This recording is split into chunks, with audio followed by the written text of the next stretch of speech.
Alright, back in another video. Today I'll be showing you the best XP method still that is in Chapter 4, Season 4. Hey gamers, remember to subscribe, like, comment, share. Check that description for all the other social media platforms. Now back to the video. Alright, so everyone knows it's Save the World. Let's just get into it. Let's just show it off again, just to show that it still works. And I do want to show something different this time, because I already just went through Save the World just to do the just to show the XP values you get.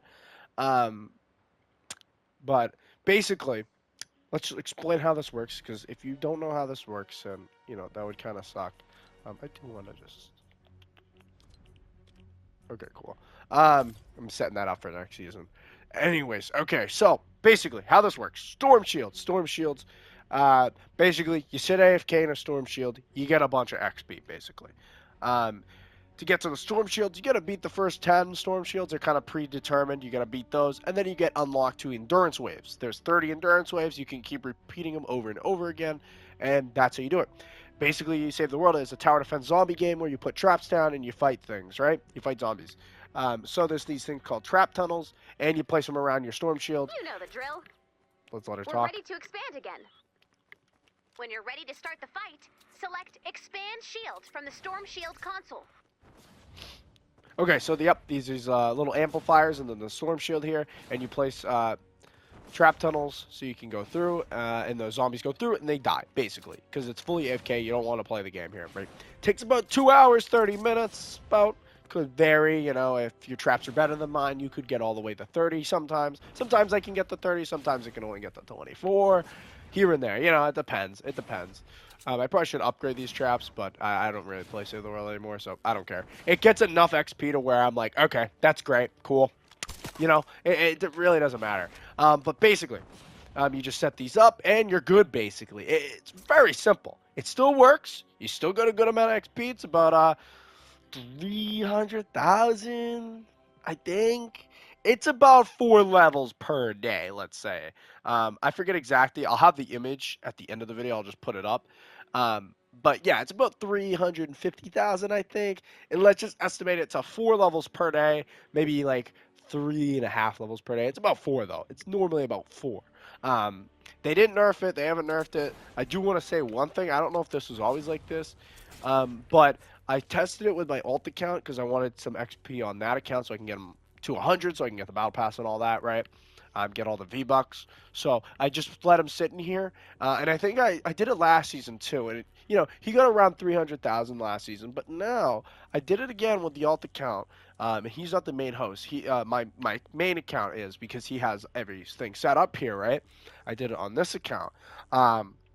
And through that 350, I think it was on both accounts last season. So I was like, okay, yeah, I'll set that up again, get him a couple XP. And I checked, and he only got 90,000 XP. So I think they nerfed it if someone joins your game. So that kind of sucks. So if you want to do it with friends or whatever, you're not going to be able to get that much XP for them, which does kind of suck. Because that was kind of a cool thing you could do. You can invite people, and you can help them with the XP there. And it worked really well for me, because my other account, I could just set them up here, and we're kind of golden here, right? So that does kind of suck. It's still decent. 90,000's all right. It's about a level, but like, it kind of sucks. But I guess it makes sense. You just don't grind off of someone else's XP and Save the World shit. They want to rely on people to do it on their own, to actually play Save the World. I think that's why they did it. Because I think it's fair to get to keep getting 4 levels per day for people that's actually fucking built all this shit. Because it takes a good bit, man. You got to dedicate yourself to this. It took me about chapter 1, season 4 to like chapter chapter 1, season 4, all the way up, because that's when I bought Save the World, till chapter 3, season 1, like at the ass end of that, when they actually added XP. But the thing is, this is not the main thing I was going for, of course. Like I didn't know they were gonna add XP to Save the World for Fortnite, like Battle Royale, right? So I wasn't going for this. So if you just push yourself to get to here, I think I think you could do it pretty quickly, like a couple months, not even. You can push yourself through it, and if you have some other people that can give you shit, I think you're good, really. But yeah.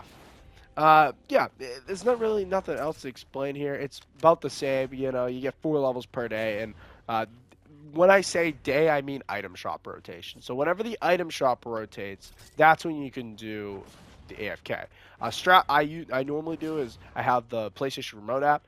You set it up on your phone, and then you can set it up like a couple hours before item shop. Like if you set it up 2 hours before item shop, whatever item shop is for you, 2 hours before then, if you come back around item shop time, it will almost be done, if not done, by the time. Because I know like a lot of people like playing around item shop because new skins and shit and like emotes and stuff come out.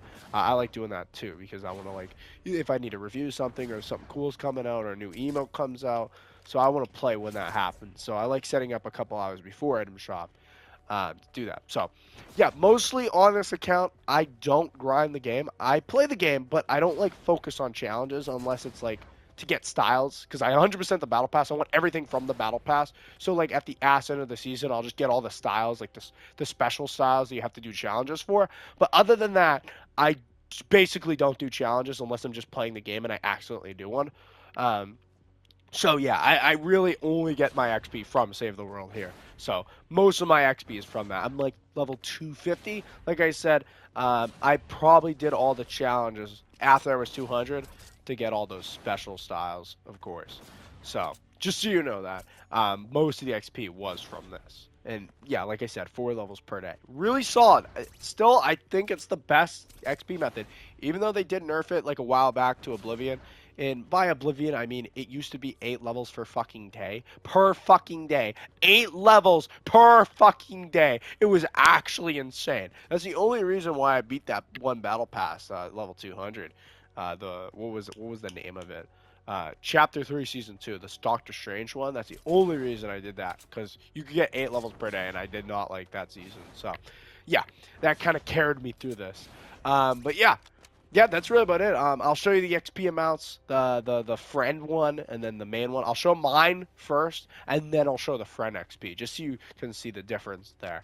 And that's like wave 24. It's not 30. I've made it to 30 here and there, but to me 24 works. It doesn't really matter how much exactly you get. Just around more than 300,000 to me works. You know, that's about 4 levels. So that's all I really care about. But yeah, other than that, that's really about it for the best XP method. I'll show the images, and yeah, that'll be the end of the video. See ya.